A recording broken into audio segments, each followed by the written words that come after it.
All right, okay, we're underway with the recording. I should share the screen too. Great, just a reminder, my name is Dr. Akwal Sunar, and today we are looking at the business environment, specifically in terms of economic policy and decision making. So if you recall, last time round at the weekend, we looked specifically at the kind of structure of the industries. We looked more closely at the economic models that underpin why businesses or how businesses operate. So we looked at demand and supply. We looked at why certain price and quantities merge together. Okay, so where does demand and supply meet, and how the individual firm has a role to play. Today we're going to lift the analysis up a level, and we're actually going to look at markets. So we're not just looking at the role of individual firms anymore, we're looking at the role of the combination of firms, so sellers and buyers as we call them in economics. So that's going to be the focus for today's session, along with government policy. We're actually going to start looking at macroeconomics policy, so looking at how the government has a role to play and what the government does that influences the environment in which businesses operate. Okay, so let's start off then by giving you a slight overview of the session outline. So really the focus will be fiscal policy or macroeconomic policy, but we will try and touch on the market as well. So we'll look at private markets in due course. But firstly, we're going to start touching on the government budget. Okay, so what are sources of government revenue? Where does government spend their money? And what is the kind of way in which the government balances the books? Okay, so that's the budget. Here in the United Kingdom, it's the Chancellor of the Exchequer, Rishi Sunak, who is responsible for managing the budget and for delivering budgetary updates, the most recent of which he delivered at the beginning of March. So in the UK, it's done twice a year. In some countries, it's only done once, but essentially the budget is the responsibility of the Chief Finance Minister, or as it said in the United Kingdom, it's called the Chancellor of the Exchequer. Now, why is fiscal policy or government policy important? So I'm going to try and explain to you the impact of fiscal policy on short-term demand management. So the government tends to step in, particularly at points where the economy is struggling. So for example, in the back of the recession in 2008, the government stepped in. The pandemic has also led to government intervention in the economy. Similarly, when the economy is thriving, what the government doesn't want is a lot of inflation. It doesn't want prices to go skyrocketing, so the government will intervene to prevent high inflation. So a well-performing economy is all good, but the government doesn't want there to be negative implications for consumers and spending power. Similarly, we'll look at the impact of what we call automatic stabilizers, so positions where the government will step in and take certain actions to try and stabilize the economy.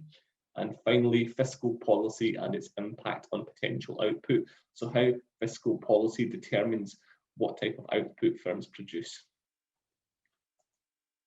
So first and foremost, let's look into fiscal policy and try to explain what fiscal policy is. Well, firstly, it's a branch of what we call macroeconomics. Okay, so if you recall last week, I distinguished between macro and micro. Now, micro was very much the focus of last week's session, where we looked specifically at the individual firm, so individual buying decisions, the demand, the supply. We looked at a very kind of minute level of detail. We're looking at specific products. We're looking at specific firms' decisions. Okay, so that's called microeconomics. So you're very much focusing on the detail, the granular detail. But with macroeconomics, you're lifting it and you're looking at the broader industry. So fiscal policy or government policy very much is macroeconomics. Okay, it's all about the role the state plays in governing the economic outlook in a country. As I've mentioned already, the policies can sometimes also be referred to as budgetary policy. So fiscal policy or budgetary policy are both used to represent the exact same concept. Now, one of the primary functions that the government performs is to stabilize the economy. So as well as everything else you see politicians doing, one of their main objectives, one of the main functions of any government in any country is to stabilize the economy, to make sure that everything is operating smoothly for different groups.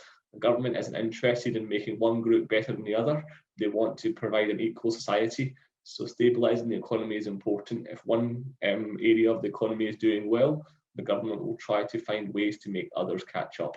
Okay, so it's all about providing ways in which the economy can run in a stabilised manner. Now, currently, the UK government is pursuing what we call a fiscal expansion strategy. So I'll explain more detail in terms of what that is and how that comes about. But essentially, with fiscal expansion, you're talking here about increasing government expenditure. Now, I'm sure you can all imagine why that's happening, and it can also be done through reducing tax collection. Again, as a result of the pandemic and the ensuing impact on the real wages of consumers, the impact on people's ability to go out and spend money, with the restrictions in place, the impact on industry with the restrictions with lockdown and people not being able to operate their businesses. There's a massive, massive deficit being built up by the government. So the government is trying to overcome that by spending more money, which means that they're trying to implement what's called a fiscal expansion. So by pumping money themselves into the economy, they're trying to prevent the economy from collapsing. Okay, so that's the current policy being pursued, not only by the United Kingdom, multiple governments across the world are pursuing that strategy. The US, Germany, France, Italy, most of the Western world, and some developing countries too, are trying to provide fiscal stimulus to try and get the economy moving again. But basically, fiscal policy and budgetary policy, it falls into a dimension of economics known as Keynesian economics. Now, with Keynesian economics, we're very much looking at how the government changes the level of taxation, the level of government spending, in a way such that they can influence aggregate demand and the level of economic activity. Okay, so Keynesian economics very much concerns itself with the role of the government and how the government can influence aggregate demand in an economy and by default impact the economic activity undertaken. Now let's look more into how that's achieved on the corresponding slides. So we just talked a little bit around what fiscal policy is in terms of high level, but what are the kind of objectives? What sits beneath the fiscal policy? So really it's all about development through the effective mobilization of resources. Now resources don't always have to be capital in terms of cash or money. Yes, that's probably one of the easiest ways in which the government can mobilize resources, spend more projects, spend more on, for example, today paying furlough for workers who are not able to work. So mobilizing resources can easily be done through finance, but finance isn't necessarily the only way the government can do that. So it's also looking at other methods such as investing in new machinery, new technology, so that, for example, kids are able to work from home, they don't have to go to school. So a lot of children in the United Kingdom that were living under poverty conditions were able to have access to stuff like laptops, internet, to allow them to take part in homeschooling. So again, it was a financial contribution by the government to get that. However, people never saw money, people saw goods and services. Government may also want to invest in national infrastructure, so improving the logistics. That can also be a way of mobilizing resources. Okay, so it's looking at ways in which the government can have an impact on how an economy operates. Reduction in inequalities of income and wealth. So again, one of the purposes for any government and any government body coming into power is to reduce the level of inequality, both in terms of income, but also wealth inequalities. You probably have often heard the now kind of infamous idiom of, the rich get richer whilst the poor get poorer. Unfortunately, the way society is set up, we all focus on maximizing our own wealth. We focus on maximizing our own return. And that is also true for people that are in a wealthy position, those that have been fortunate enough to accumulate a lot of capital, either through their own businesses, or maybe they've inherited it, they've been born into richness. One of the things that government will try to do is make sure that the gap between the richest and the poorest in society doesn't get any bigger. They want to try and find ways to maintain a balanced society. And that's not to say everyone will have the same level of wealth, the same level of income. Of course not. People in more high-ranking jobs, will be earning more money. People that come from what we would call aristocrat families, where they're born into wealth, they're obviously going to be richer, obviously going to have more capital, but what the government doesn't want to do is be responsible or be the governing party when the wealth divide is growing, because that shows poor policy. Okay, so that's something else that's quite important and why government might make use of fiscal policy. Price stability and control of inflation. So I mentioned this already. At times when the economy is booming and the economy is doing well, you tend to find that inflation starts to rise because A, people have more money, the economy is doing well, they're happy to spend more. And if they're spending more, by default, they're raising the price of goods and services because the demand is going up, and therefore supply will obviously decide, well, we can now decide to supply even more. So they'll supply it at a higher price because no people are able to pay it. Okay, so if you remember back to demand and supply that we covered last week, the government don't want to lead to a situation where prices are constantly rising. So they're trying to bring in measures through fiscal policy that can try to control inflation. Employment generation is another one. The government's concerned with making sure that the employment levels are maintained in the country. We don't want higher unemployment. It suggests that there's low productivity. It suggests that the economy is stagnating. So the government wants to do everything it can to avoid periods of high unemployment. Again, as I said, the government can invest in new projects. So for example, the government may decide to build a new bridge and then hire up to 500 people to work on that bridge. That's creating jobs. The government may decide to open a new hospital. To operate that new hospital, you need doctors, you need nurses. That creates job opportunities. You need builders to build the hospital. So again, it's all about how the government can influence what employment generation opportunities there are.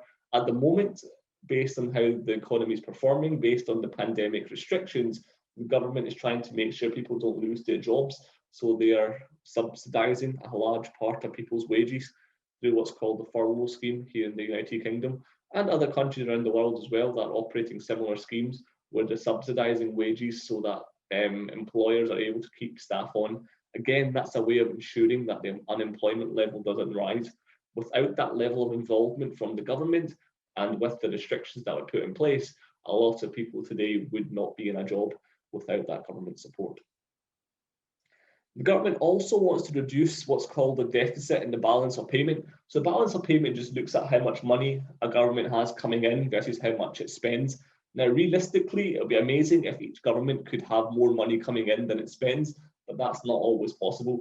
Realistically, what's going to happen is the amount of money coming into the economy through taxes, through other forms of income generation for the government, that tends to be outweighed by the expenditure, especially over the last 2 years with the pandemic. Government spending has been, exponentially higher than the revenue coming in.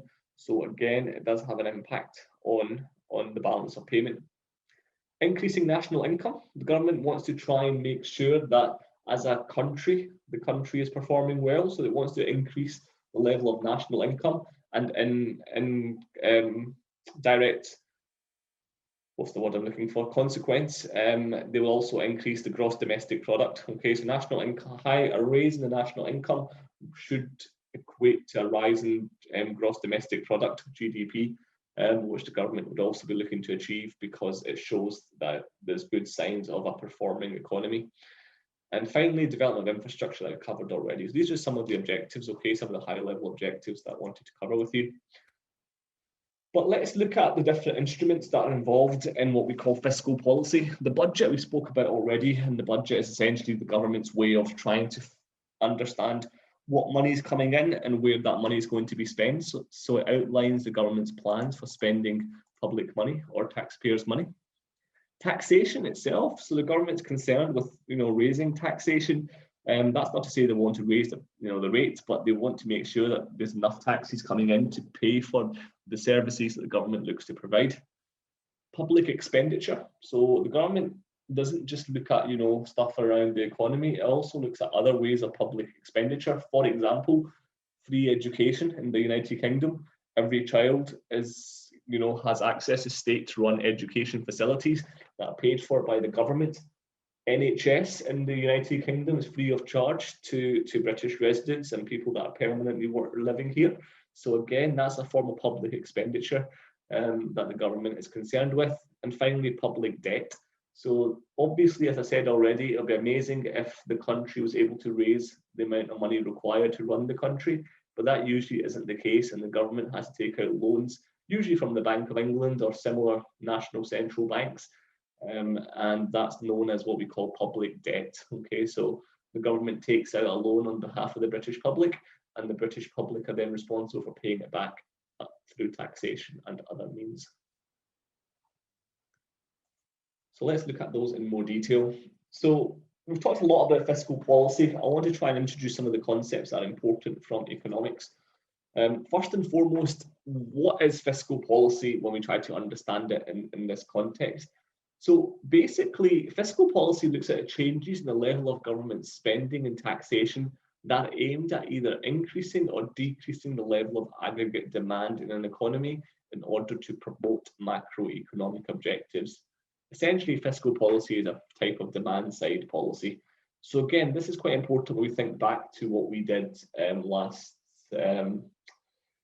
time we met. We're looking at demand curve. Okay, so here's the downward sloping demand curve called AD in graph 1. And here you have your supply, your aggregate supply curve. Okay, the blue line is the supply curve. Now where demand and supply intersect, that's obviously the point at which your price is equal to the quantity demanded on the level of GDP in this case. We're looking at government, so we're looking at GDP. Okay, government concerns itself with gross domestic product, how much people are willing to pay for goods and services, total goods and services in a country, GDP, and that's the price level. Okay, so equilibrium price and equilibrium GDP. That intersection basically is what the government's concerned with. Now, it may well be the case that the government feels that that's out of place. Okay, so demand might be too low, that it doesn't meet the equilibrium that the government wants to meet. So government may decide to bring in policies. So for example, in graph number A, we're looking at an economy situation where they're producing a full employment and there's no need for fiscal policy action. Okay, in this situation, there's nothing the government needs to do.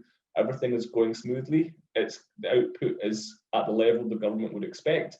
Demand and supply intersect at relatively good levels. So that's a normal economy situation. There's no problems for the government to concern themselves with. But situation B might be an issue. So here, for example, if the economy is in a recession, it could benefit from what's called expansionary demand side policy.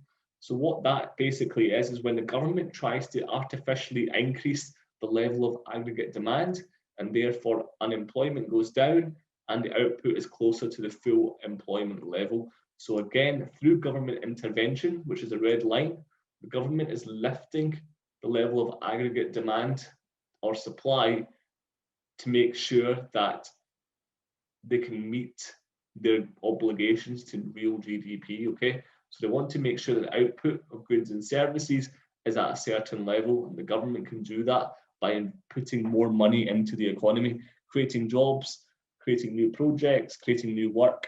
That's what the government will do. And the opposite side of things, if aggregate demand is too high, then what tends to happen is you've got high inflation. Now, I don't have that on a graph here. I didn't include that as a graph. But if aggregate demand was too high and it was on the other side of the red curve, then that would also be a problem. And at that point, the government would pursue what's called contractionary demand side policies. They'd want to decrease expenditure. They'd want to get people to stop spending. Now, how can that happen? It's one of two things. Either the government stops funding a lot of projects, they stop building hospitals, stop building roads, improving national infrastructure, or they raise interest rates. If the government puts up interest rates, people are less likely to borrow because the cost of borrowing's gone up. And also people are more likely to save money because interest rates gone up. It's more enticing to save rather than spend. Okay, so it's different ways in which the government has a role to play in fiscal policy. So what's the role of the budget in all of this? Well, the budget is basically a detailed plan of operations for some specific future period. So that's how we define a budget. Now, as I said already, in the UK, it's presented by a Chancellor of the Exchequer, and it's also sometimes referred to as the annual financial statement for a country. Now, it covers the requirements for government spending on things like national defence, internal security, education, healthcare, and other necessary expenditures that are adequately provided by the government. Okay, so that's why the budget's there. The government needs to make sure that it's got the finances to pay for a lot of these projects. So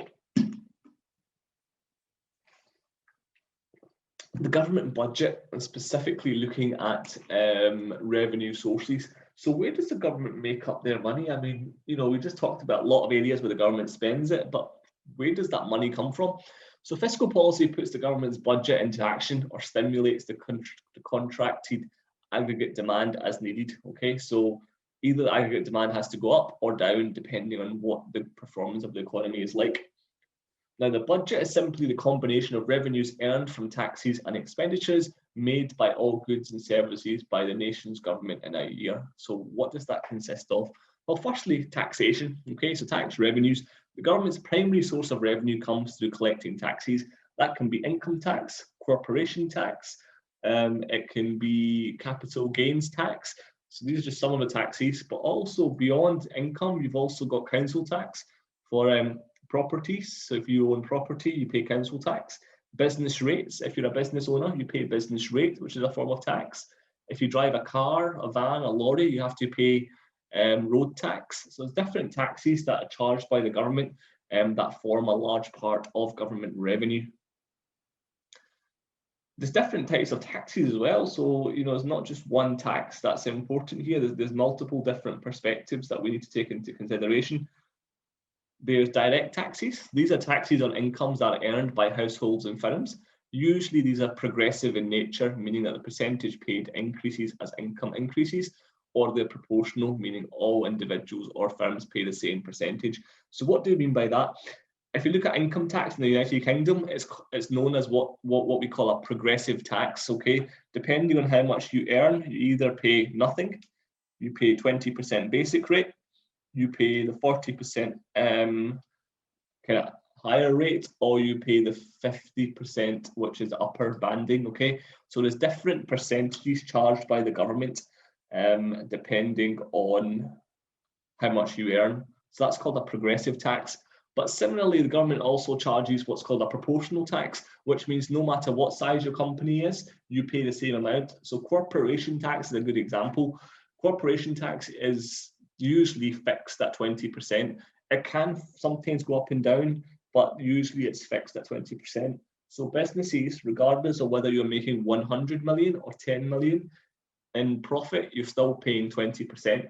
So the business that's making £10 million in profit, they will pay £2 million in tax because that's 20%. And the business that's making 100 million in profit, they will pay 20 million in tax because that's 20%. Okay, so it's a fixed percentage when it comes to corporation tax, but it's a progressive system when it comes to income tax. So you might be wondering, well, why is it a progressive system? Well, the government wants to, as we said already, decrease the gap between the wealthy and the poorest. So one of the best ways to do that is to tax people that are earning more money, so that their increase or their proportional increase is taken into consideration, so that they're getting taxed more as they earn more. Okay. And then finally, we have indirect taxes. So indirect taxes is usually taxes on consumption, and these are measured indirectly because they're actually paid by the sellers of goods, but they're borne by both the producers and the consumers. So an example of a indirect tax is value added tax, VAT.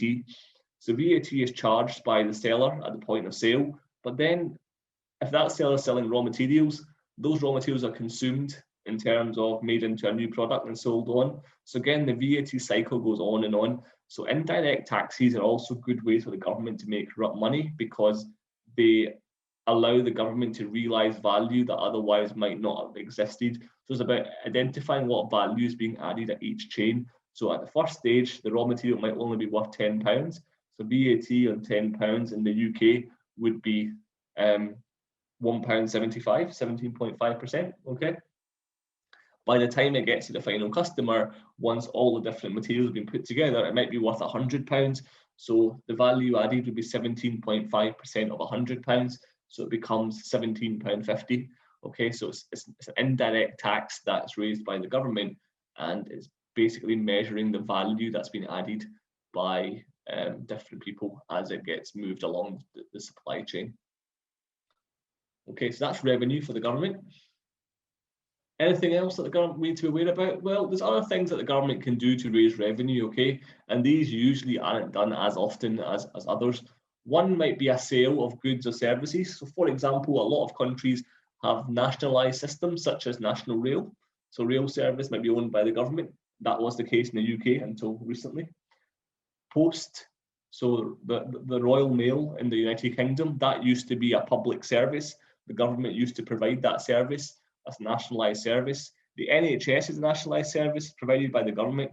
Now, there have been talks that apparently the government might privatise it and sell it, but that may or may not happen, we don't know. But the government could do that, and that would be seen as a sale of goods or services, or the privatisation of state-owned enterprises, okay?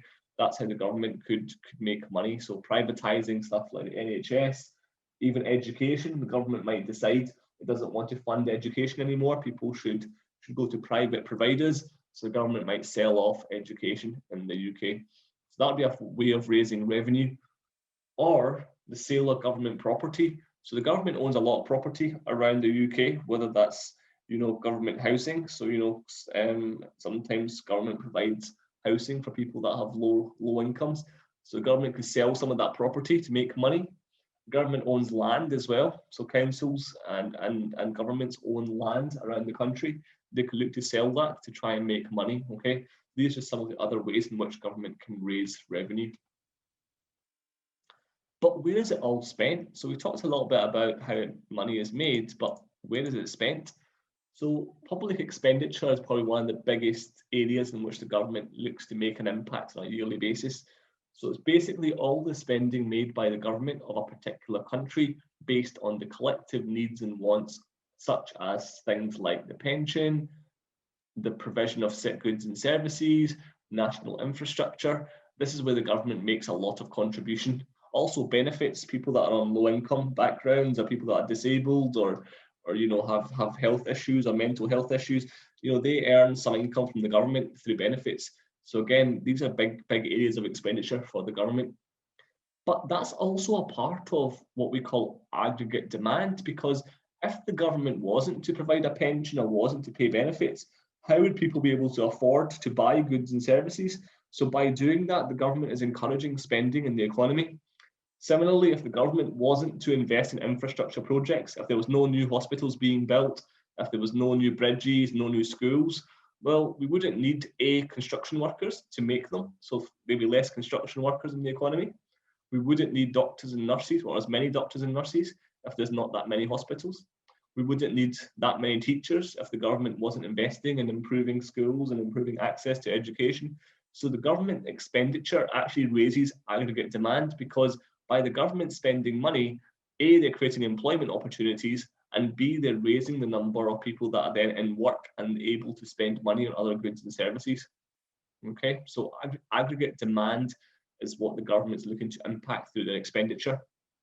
And finally, public expenditure also includes revenue expenditure and capital expenditure. So revenue expenditure looks at what the government does to raise money. So for example, in order to get taxes in, the government has to pay for Her Majesty's Revenue and Customs. So they recruit lots and lots of people that work in a tax office. That would be seen as a form of revenue expenditure, okay? In order to make in the tax money, you have to pay people to collect it for you. Capital expenditure, that looks at what the government's spending to keep the economy going, but not just that, also to provide certain facilities, certain, for example, Westminster, the House of Parliament, there's capital expenditure involved to keep it going, keep it running, and there's other services as well that are similar to that that government needs to expend in. Okay.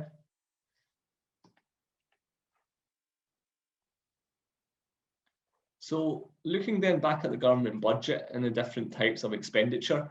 So whilst the government's revenues come from stuff like taxes, we've already said that, its expenditure depends on the goods and services the government is looking to provide the nation.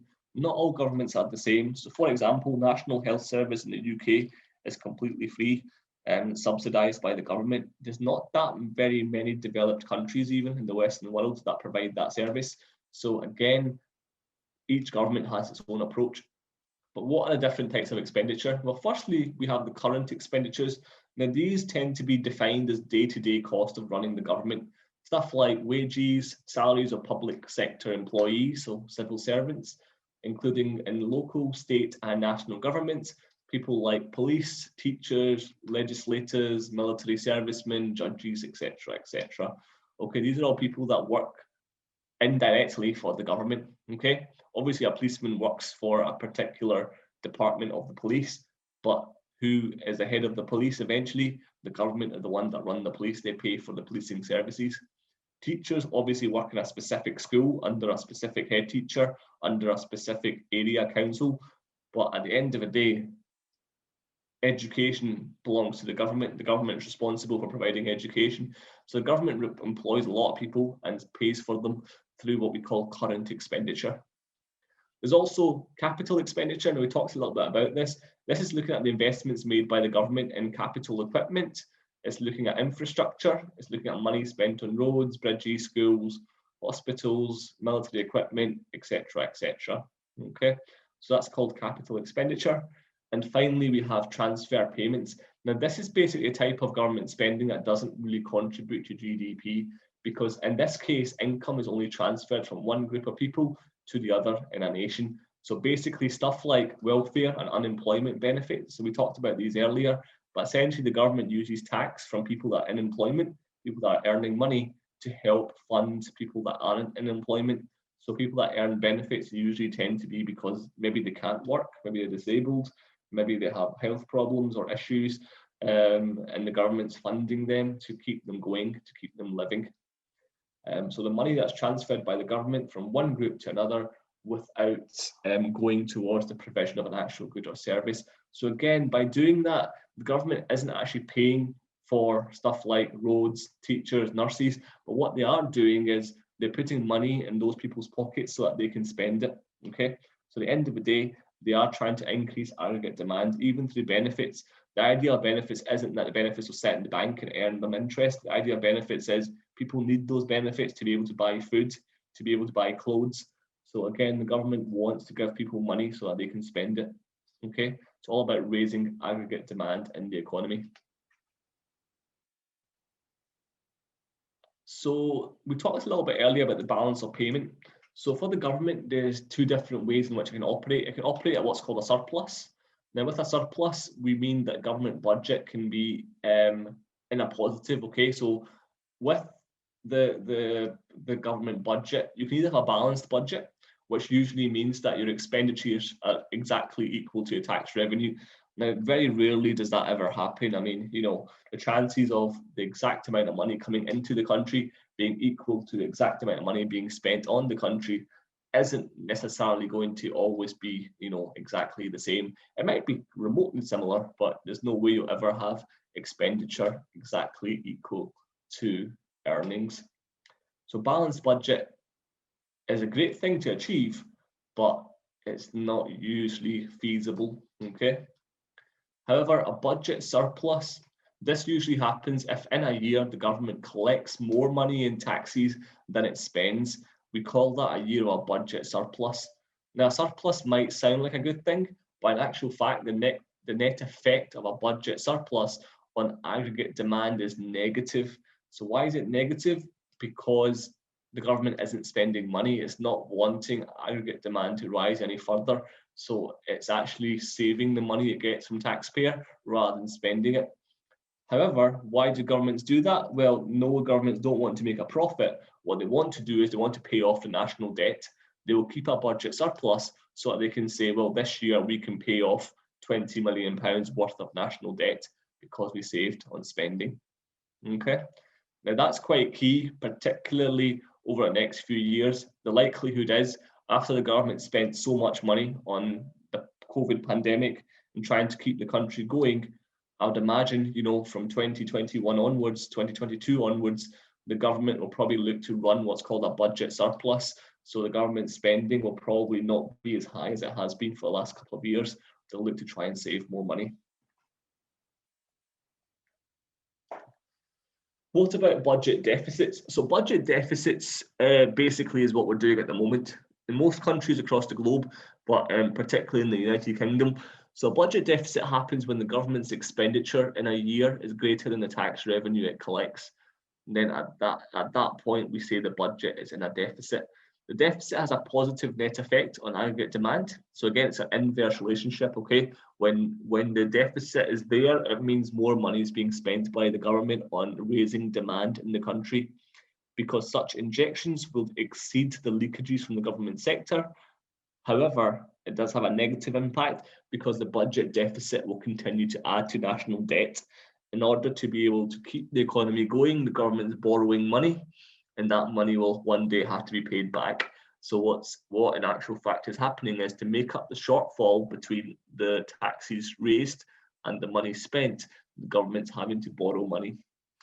Now, as I said, that's something that's quite common right now in most countries, because level of taxes have fallen, people are not in jobs, government isn't making much money, they have to borrow in order to keep the country going. So a lot of countries are running what's called a budget deficit, and that will have a negative impact on the level of national debt, the balance of payment. Okay. So what is national debt? Again, I've talked about it quite a few times now, but national debt is basically the sum of all of its past deficits minus all of its past surpluses. So again, it's a running number, okay? At no point has any country ever paid off national debt completely and been debt-free. That's never really been the case. Most countries will owe money at some point to the central bank. So basically, if the number is negative, it means the government's borrowed money over the past years to pay its deficits, and it's not paid it back through the accumulated surpluses. National debt tends to be a negative number because most governments have borrowed more than they've paid back. That's not to say they haven't paid any back. Of course, they've been paying it back as they've been borrowing it. Otherwise, why would the central bank offer the government money? But the problem is they've not paid it back at sufficient enough rate. So some people say that's quite healthy to have a negative national debt because you want to keep the economy running. So borrowing money to do that isn't necessarily a bad thing, but you don't want to be in a situation where your economy is crippled and your national debt is going up and up such that your country can't afford to pay it back. You still want to be in a position where your national debts can be covered by your country's output. So let's look a little bit at aggregate demand around the world. We talked a lot about the UK, but what about different countries around the world? So the graph that I've got here, it looks at the percentage of GDP that's made up by what we call consumption, what we call investment, government spending, and net exports. So basically, consumption is what you and I spend, okay? So the contribution that you and I have on a particular economy. So by buying clothes, buying food, buying takeaways, paying for goods and services, we do what's called consume, and that's what's measured by consumption. So if we take, for example, Denmark, the first country on the bar graph, Denmark has a national consumption which makes up almost 25% by the looks of it, or just over 25% of national GDP. 20% of it comes from investment. Now, investment can be companies investing in Denmark. So, you know, big multinational corporations that might be looking to set up businesses, set up factories. So that's called investment, okay? When you get money coming into an economy, that's not coming from the people of the country. So 20% of Denmark's GDP is made up by foreign investment or investment coming into the country. Government expenditure, as you can see, is by far the biggest level of GDP percentage. You know, over 50% almost of all spending in Denmark comes from the government. So the government is the reason why, reason why we have half of the GDP in Denmark. And then finally, you have what's called net exports. This basically measures how much a country is exporting, and how much. Usually exports for developed countries can be quite low because they tend to import more than they export. But in the case of Denmark, net exports are in the positive, so they are making about 5% return to GDP based on their exports. So that's how you read that graph. Some interesting statistics. As you go further along the graph, the level of government spending goes down and the level of national consumption goes up. So in countries such as Georgia, Mexico, Israel, the level of national consumption is considerably higher. Almost, in fact, over 60% of all GDP in Israel is made up from national consumption. So the people living in Israel spend enough money to contribute 60% of the country's GDP. Now you might think, oh, that's amazing, all these people spending money, but it's really not, because it implies that the gross domestic product is made up from individual expenditure. And let's be honest, individual expenditure is never going to constitute the same level as what the government can spend. Government can always spend more money than any one individual. So if your country is relying on consumption, chances are it's not a very rich or a resource-rich country. Investment is okay. I mean, investment isn't too far off what it is in Denmark. Yes, it's not as good as what it is in Vietnam, but to be honest, the rest of the countries are quite similar. So Israel's doing okay from an investment perspective. Government spending is just over 20 million. Again, if you compare that to countries like Denmark, Sweden, Netherlands, France, Germany, pretty much most of developed Western European countries are spending a lot more money. The government's a lot more involved in making sure certain goods and services are run. Whereas in places like Georgia, Mexico, Israel, the government plays a hands-off role. The government's not as involved at providing services. A lot of them are provided by private companies. And as you can see, net exports are negative. So that means they import more than they export in Israel based on aggregate demand as a percentage of GDP. Okay, so just to go to show you that the size of the government sector in relation to a nation's economy can vary greatly from country to country, as we just demonstrated there. Okay. So, looking back at the role of fiscal policy, well, the government spending is seen as a proportion of total aggregate demand. Okay, so essentially, what the government spends is what contributes to aggregate demand. Now, I've got a chart I'll need to show you in the next couple of slides, so don't worry about that too much just now. Notice that the government spending tends to be the largest component of GDP for countries on the left. So we just looked at that actually. We looked at this graph here. So the government spending was higher on the countries that are on the left than it is in the countries that are on the right. Now, a much smaller component of GDP for the countries on the right is made up of government expenditure.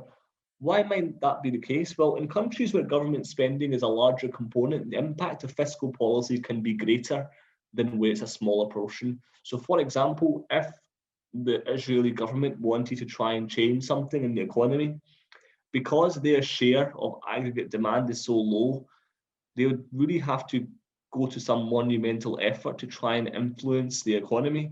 A lot of it comes from people's consumption. 60% of Israel's economy is based on what people do. So the government would really have to do something monumental to try and influence aggregate demand. Whereas if you look at Denmark, if the government decided, hold on a minute, COVID pressures, people aren't spending money, we need to encourage more spending, the government can do that because they make up a larger section, a larger chunk of aggregate demand. The government has a bigger role to play. So let's go back into what we were looking at earlier. So we're looking at aggregate demand and aggregate supply and what happens when governments get involved. So I want you to focus here on a type of economy, okay? But before I go into detail, I'm going to try and explain what's happening here. So we have to assume that the economy given here is experiencing a recessionary gap, okay? Based on the information here, the aggregate demand is a lot lower than what the government would like it to be. So AD1 is where you'd want aggregate demand to be. At that point, the government's happy, there's no issues. But right now, because of the situation, because of the recession that the country is in, aggregate demand is at a level AD2. And as you can see, there's a big gap between Y2 and Y equilibrium, okay? So Y representing GDP or aggregate demand. So there's a big gap. What can the government do? So private spending in this case has fallen, okay? So spending's gone down. To make up the gap, the government can attempt to use what we call expansionary fiscal policies. Now, what could they do? They could either reduce taxes.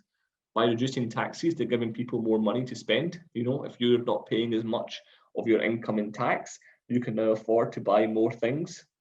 You can afford to maybe invest in things. You can afford to buy new clothes, buy more food, etc., etc. The government might also increase its expenditure. So if the government's spending more, depending on the type of country it is, if you're at Denmark and you start spending more money, you're going to easily shift the aggregate demand. Whereas if you're in Israel, it might take you longer to do it. You might have to put more money in because your proportion's a lot lower. But essentially, there's two ways in which the government can follow what we call expansionary fiscal policies, either by reducing tax or increasing expenditure. The size of a tax cut or the increase in the government spending depends on two factors. So how much the government change, it depends on two things. Firstly, the size of the recessionary gap. So that gap between Y2 and Y equilibrium, that will influence how much the government needs to spend, and also the size of the spending multiplier, which I will explain in due course. So what is a spending multiplier? Well, let's have a look here. I'm going to give you an example, okay, with numbers. Oh, somebody's drawn my screen. If I could just ask people to not annotate on my screen, that would be much appreciated. Clear all drawings. Thank you. Cool, right, okay. So what about recessions and period of economic downturn? So determining the size of a tax cut or an increase in government spending needed to move an economy in recession back towards its full employment level. So how do you go back from Y2 to Y equilibrium? How do you make up that recessionary gap so that aggregate demand is equal to a level of national output the government wants to achieve? So let's look at this graph that we've got here. The economy on the left is producing a level of output $500 million below the full employment level. So how do we know that? Well, it says at the bottom, the recessionary gap, the gap between Y2 and Y equilibrium is $500 million. We have to assume here that the marginal propensity to consume, so this is just, how likely are people to consume what income they have. So for example, if you have £1, the marginal propensity to consume of 0.75 means that you're likely to consume 75 pence of every £1 you have. Okay, that's all that means. So the MPC, or the marginal propensity to consume, is basically how much of that £1 you're willing to consume. So that's what 0.75 constitutes here in this context. Each country has its own, and to be honest, you can never have an accurate number. No one really knows. My marginal propensity to consume may be higher or lower than your marginal propensity to consume. So you can never put an accurate number on it. It's usually done by measuring the total expenditure and the total income and trying to work out what percentage it is. Okay, so there's no real way for you to say this is the exact figure. But for this economy, we have to assume that the marginal propensity to consume is 0.75. The government, if it wishes to stimulate spending by enough to return the economy to full employment, what do they need to do? They need to work out how much would the government spending have to increase in order to increase aggregate demand back to full employment, or how much would the government have to reduce taxes by to increase aggregate demand back to full employment. So there's two equations we have to use, either the spending multiplier or the tax multiplier. I'm going to show you how to apply them on the next screen. So with the case of the spending multiplier, again, we know it's £500 million that the recessionary gap is. We know that the marginal propensity to consume is 0.75. So the equation we're using is 1 over 1 minus the marginal propensity to consume. So in this case, we know we want to consume $500 million. Sorry, we want to make up $500 million. I'll have to divide that by the spending multiplier. So the spending multiplier, as I said, was 1 over 1 minus the marginal propensity to consume. Marginal propensity to consume is 0.75, as we remember for the example. So it's 1 over 0.25, which is equal to 4. Okay, so your spending multiplier is 4. So in order for the government to make up that $500 million, they will need to invest £125 million extra into the government spending. So that £125 million increase in government spending should stimulate a total demand in the economy of $500 million, and that should shift aggregate demand back to its full employment level. Okay, so the government doesn't have to put in the full amount. The government has to realise the impact of them putting in money and what that impact is, and that's important because just because the government puts in £1 doesn't mean the economy grows by £1. The economy can grow by more than that because people will then start spending more money because they've got more money from the government. Okay, or they've got employment opportunities because the government's invested in a new project and there's new jobs available. So again, it's thinking about the impact of government expenditure and how that multiplies, because it's not just one way in which government expenditure affects aggregate demand. The opposite, the tax multiplier. So what would the government have to do with taxes in order to make up that £500 million shortfall? So to work out a tax multiplier, we have to divide the marginal propensity to consume by the marginal propensity to save. Okay, so how do you work out marginal propensity to save? Well, basically the marginal propensity to save is the difference between the marginal propensity to consume and your income. So if you have an income of 1 and your marginal propensity to consume is 0.75, by default, that means you're saving 0.25 each time you get £1, okay? So that's how you work out your MPS. So to work out a tax multiplier, you do the negative, so you do the inverse of your marginal propensity to consume divided by your marginal propensity to save. In this case, we know that the MPC is 0.75. We do a negative of it, so it's inverse 0.75 divided by the marginal propensity to save, which is, we just worked out, 0.25, and that gives you a number -3. So -3 is your tax multiplier. So in order to work out what changes are required in tax, we would do what is the recessionary gap, 500 million, divided by what we just worked out to be a tax multiplier, -3, and that gives us an answer of -167 million, or if you want to be more accurate, -166.6666 million. Okay, so a decrease of £160 million in taxes would result in total aggregate demand increasing by $500 million back to the equilibrium level of employment. Does that make sense to everyone? That's quite complicated stuff I just covered, and don't worry about remembering all of that. I want to give you examples of how the government spending affects what happens in the economy. Okay, so the government spending would impact how much people spend. The government raising taxes would impact how much people are able to gain of a product or service. Okay, so the next thing I want to look at then is markets, and I'll start on this, but we'll finish this off at the weekend now during our next meeting. But that's basically the whole of government spending done. Like, I'm not going to go into any more detail on it, but basically the government has a role to play because the government expenditure can be increased through the multiplier or decreased through the tax multiplier. It's all about considering how does the government impact what's going on in the economy. If the government wants to raise money, how does it do it? If the government wants to decrease the level of aggregate supply and demand, how does it do it? If the government wants to increase the level of aggregate demand and supply, how does it do it? So it's quite important because what the government does has an impact on what businesses do, because businesses don't want to be doing the opposite because they'll get burned. The government's a bigger institution. The government can have a big impact on how businesses operate.